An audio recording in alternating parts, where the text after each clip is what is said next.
আসসালামু আলাইকুম রাহমাতুল্লাহি ওয়া বারাকাতুহু। আজকের আয়োজন হায়াতের দিন ফুরালোর সত্যের সাথে সংসার। এক এক যুদ্ধ একজন আনসার সাহাবী ও একজন মুহাজির সাহাবীর মধ্যে একটা বিষয় নিয়ে দ্বন্দ্ব লাগে। বিষয়টা নিতান্তই ছোট এবং উদ্বেগ করার মতোই। কিন্তু সেই ছোট বিষয়টাকে ঘিরেই হুলস্থুল একটা কাণ্ড ঘটে গেল। মুহাজির সাহাবীর মধ্যে একজন ছিলেন কিছুটা রসিক স্বভাবের। সেদিন নিতান্ত কৌতূহলের ছলে তিনি একজন আনসারী সাহাবীকে আঘাত করে বসেন। তিনি ভেবেছিলেন আনসারী সাহাবী তার এই রসিকতাকে স্বাভাবিকভাবেই নেবেন। কিন্তু ঘটনা ঘটে গেল উল্টোটা। মুহাজির সাহাবী এহেন কাণ্ডে আনসার সাহাবী তো রেগেমেগে অস্থির। তিনি নিজ গোত্রের অন্য সাহাবীদের ডাকতে লাগলেন। ওদিকে অন্যান্য মুহাজির সাহাবীরও এই ঘটনায় সেই মুহাজির সাহাবীর পক্ষে দাঁড়ালো। আপাত দৃষ্টিতে সেখানে দুটো পক্ষ তৈরি হয়ে গেল, আনসারী সাহাবী ও মুহাজির সাহাবী। দ্বন্দ্ব যেমন তৈরি হলো তেমনি একটা পর্যায়ে তা মিটেও গেল। কিন্তু ঘটনা সেখানে শেষ হতে দেয়নি মুনাফিকদের সর্বর আব্দুল্লাহ ইবনু উবাই। তার মতো আরও যাদের অন্তরে ইসলামের প্রতি বিদ্বেষ লুকানো ছিল, কিন্তু লোকলজ্জা আর লোক তিরস্কারের ভয়ে সরাসরি প্রকাশ করত না, এমন লোকদের ডেকে সে মুহাজির সাহাবীদের ব্যাপারে বিদ্বেষমূলক নানান কথাবার্তা বলতে লাগলো। এমন বলল যে, আমরা যদি নিরাপদে মদিনায় ফিরে যাই, তবে আমরা যারা সম্মানী আছি তারা অবশ্যই অপদস্থ ওই লোকগুলোকে সেখান থেকে বের করে দেব। অর্থাৎ মদিনা থেকে তারা নবীজিকে ও মুহাজির সাহাবীদের বের করে দেবে। তারা এহেন কথা শুনে কিশোর সাহাবী যায়েদ ইবনু আরকাম রাদিয়াল্লাহু তাআলা আনহু, যার বয়স তখন সবে 11, ক্ষোভে ফেটে পড়লেন। কিন্তু অত ছোট বালকের কি সাধ্য বুড়ো আব্দুল্লাহ ইবনু উবাইয়ের কথার প্রতিবাদ করে? তিনি ঘটনাস্থল থেকে দৌড়ে তার এক চাচার কাছে গেলেন এবং মুনাফিক আব্দুল্লাহ ইবনু উবাই যা করে বেড়াচ্ছে তার সমস্তটা খুলে বললেন। তার চাচা সরাসরি ছুটে গেলেন নবীজি সাল্লাল্লাহু আলাইহি ওয়াসাল্লামের কাছে এবং আব্দুল্লাহ ইবনু উবাইয়ের কার্যকলাপ সম্পর্কে নবীজিকে অবহিত করলেন। আব্দুল্লাহ ইবনু উবাই যা করে বেড়াচ্ছিল তা সাংঘাতিক রকমের অপরাধ এবং মুসলিম উম্মার ঐক্য বিনষ্টের কারণ হয়ে দাঁড়াতে পারে যে কোনো মুহূর্তে। তাই নবীজি সাল্লাল্লাহু আলাইহি ওয়াসাল্লাম দেরি করলেন না। তিনি আব্দুল্লাহ ইবনু উবাইকে ডেকে পাঠালেন নিজের কাছে। সে নবীজির কাছে এলো ঠিক, কিন্তু পুরো ব্যাপারটা অস্বীকার করে গেল। আল্লাহর নামে শপথ করে নানান অভিনয় অনুনয় করে বলল, এমন কাজ সে করেনি। নবীজি সাল্লাল্লাহু আলাইহি ওয়াসাল্লাম শুনলেন আব্দুল্লাহ ইবনু উবাইয়ের কথা, কিন্তু তাকে কিছুই বললেন না। নবীজির ঘর থেকে নিঃশব্দে এবং অনেকটা নির্ভার চেহারা নিয়ে আব্দুল্লাহ ইবনু উবাই বের হতে দেখা কিশোর সাহাবী যায়েদ ইবনু আরকাম রাদিয়াল্লাহু তাআলা আনহু ভারী কষ্ট পান। তিনি ভাবলেন, নবীজি সাল্লাল্লাহু আলাইহি ওয়াসাল্লাম হয়তো আব্দুল্লাহ ইবনু উবাইয়ের কথাকেই সত্য বলে মেনে নিয়েছেন। নবীজির কাছে নিজেকে এভাবে পর্যুদস্ত আর অপমানিত হতে দেখে কান্না ভেজা চোখে নিজের ঘরে ফিরে যান যায়েদ ইবনু আরকাম রাদিয়াল্লাহু তাআলা আনহু। চোখের জল তার যেন বাদ মানে না। যায়েদ ইবনু আরকাম রাদিয়াল্লাহু তাআলা আনহু তো মিথ্যে কিছু বলেননি বা মিথ্যে সংবাদ পৌঁছাননি নবীজির কাছে, কিন্তু ঘটনা প্রবাহ যেভাবে রূপ বদল করল তাতে কিভাবে প্রমাণিত হবে যায়েদ ইবনু রাদিয়াল্লাহু তাআলা আনহুর সত্যবাদিতা? তার কিছু সময় পরে আল্লাহ সুবহানাহু তাআলার পক্ষ থেকে জিবরাইল আলাইহিস সালাম নবীজি সাল্লাল্লাহু আলাইহি ওয়াসাল্লামের কাছে এলেন ওহীসহ।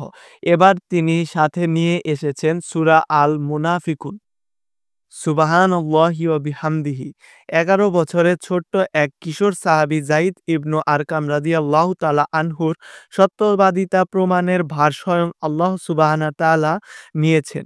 আমি ভাবি, সাহাবী যায়েদের কান্নাচাপা কষ্ট আর দুঃখের সময়টাকে কতটা গুরুত্ব দিলে আল্লাহ সুবহানাহু তাআলা সেই ঘটনা পরিপ্রেক্ষিতে কুরআনের একটি সূরা নাজিল করে দেন। আল্লাহু আকবার। তারপর কি হলো জানেন? নবীজি সাল্লাল্লাহু আলাইহি ওয়াসাল্লাম যায়েদ ইবনু আরকাম রাদিয়াল্লাহু তাআলা আনহুকে ডেকে পাঠালেন। যায়েদ উপস্থিত হলে তিনি তাকে তিলাওয়াত করে শোনালেন সদ্যই নাজিল হওয়া সূরা আল মুনাফিকুন, সেই সূরা যে সূরা নাজিল হয়েছে তার সত্যবাদিতা সাক্ষ্য হিসেবে। সুবহানাল্লাহ! একসাথে কতগুলো চমৎকার ঘটনা ঘটে গেল যায়েদ ইবনু আরকাম রাদিয়াল্লাহু তাআলা আনহুর জীবনে। তাকে সত্যবাদী প্রমাণ করতে স্বয়ং আল্লাহ সুবহানাহু তাআলা সূরা নাজিল করেছেন। স্বয়ং নবীজির মুখ থেকে শুনেছেন সত্য নাজিল হওয়া কুরআনের সেই সূরাটা। মাত্র ১১ বছর বয়সে আসমান ও জমিন ২ জায়গাতেই অনন্য মর্যাদার অধিকার হয়ে গেলেন তিনি। ২. আমরা যদি আসহাবে কাহাবের সেই যুবকদের দিকে তাকাই, সত্যর উপর অটল থাকতে একদিন যারা মিথ্যের শেকল ভেঙে পালিয়েছিল, গোটা সমাজ যখন মিথ্যের মোহে অন্ধ হয়ে গেল, ফিতনার সেই কঠিন সময়ে তারা মাথা নত করেনি অসত্যের কাছে। দিন শেষে কিন্তু বিজয়মালা তাদের গলাতেই উঠল। আল্লাহ সুবহানাহু তাআলা কি অভাবনীয় উপায়ে হেফাজত করলেন তাদের ঈমান এবং তাদেরকেও। যারা মিথ্যাকে আগলে ধরেছিল তাদের ঠাঁই হলো ইতিহাসের আস্তাকুঁড়ে।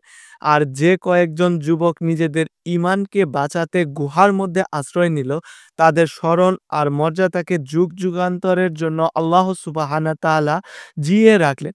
কিয়ামত পর্যন্ত যতজন লোক কুরআন থেকে সূরা আল কাহফ তিলাওয়াত করবেন, শুরুতেই জেনে যাবে সত্যবাদী সেই তরুণের কথা। সুবহানাল্লাহি ওয়া বিহামদিহি। আসহাবে কাহাবের সেই যুবক দল আর সাহাবী যায়েদ ইবনু আরকাম সত্যকে উঁচিয়ে ধরতে তাদের মাঝে কোনো হীনমন্যতার কাজ করেনি। ভুল না শুদ্ধ এমন দ্বিধাদ্বন্দ্ব তাদের মনে দানা বাঁধেনি। তারা জানতেন কোনটা সত্য আর কোনটা মিথ্যে। আর জানবেন বলেই নির্ধারিতভাবে নির্দ্বিধায় তারা বেছে নিতে পারেছিলেন সত্যের পথটাকে। মাঝে মাঝে আমাদের জীবনেও এমন পরিস্থিতি এসে উপস্থিত হয়, সত্যকে স্বীকৃতি দানের দরকার পড়ে। এতে করে আশেপাশের লোকেদের চক্ষুশূল হতে হয় কখনো কখনো, বা হয়তো হয় প্রিয়জন আর প্রিয় মুখ। সমাজের তিরস্কার, ভয়, প্রিয়জনদের পাকা চাহনি, অন্তরঙ্গ বধূর অবহেলা, এসব উপেক্ষা করে যদি আমরা সত্যকে বুকে টেনে নিয়ে ছুটতে পারি, যেভাবে সত্যের বুকে নিয়ে ছুটেছিলেন সাহাবী যায়েদ ইবনু আরকাম, যদি আমরা সত্যের জন্য সেই ত্যাগকে বরণ করতে পারি যে ত্যাগ একদিন বরণ করেছিলেন আসহাবে কাহাবের সেই যুবক দল, তাহলে আল্লাহ সুবহানাহু তাআলার কাছে যে মূল্যায়ন আমরা পাবো সেটা এই দুনিয়ায় সমস্ত নিয়ামত অপেক্ষা হাজার গুণে উত্তম হবে ইনশাআল্লাহ। আল্লাহর দ্বীনকে আঁকড়ে ধরতে গিয়ে যদি আমরা মিথ্যের সাথে সাক্ষাৎ না করি, যদি ছুঁড়ে ফেলতে পারি অসত্যের জঞ্জাল, নির্ভীক চিত্তে যদি ঘোষণা করতে পারি দ্বীনের ব্যাপারে নিজেদের অটুট অবস্থান, দুনিয়া এবং আখিরাতে আল্লাহ সুবহানাহু তাআলা অবশ্যই আমাদের সম্মানিত করবেন। কুরআনে আল্লাহ ঘোষণা করেছেন যে উত্তমভাবে কাজ করে আমি তার কর্মফল বিনষ্ট করি না। সত্যের পক্ষে দাঁড়ানোর পুরস্কার আসহাবে কাহাবের যুবক দল পেয়েছে।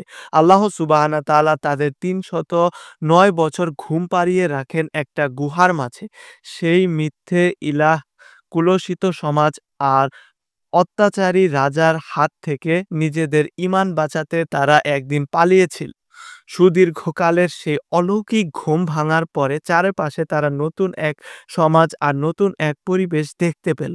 সেই সমাজ সকালে আল্লাহর একত্ববাদ অনুসারী, সেখানে অত্যাচার নির্যাতন নেই, নেই ঈমান হরণ করতে আসা জালিম কোনো রাজার বরকন্দাজ। কুলসিত সময়ের বিষবাষ্প থেকে আল্লাহ সুবহানাহু তাআলা তাদেরকে পরিশীতল, সুন্দর আর প্রশান্তির ভরা একটা সমাজে এনে উপস্থিত করেছেন।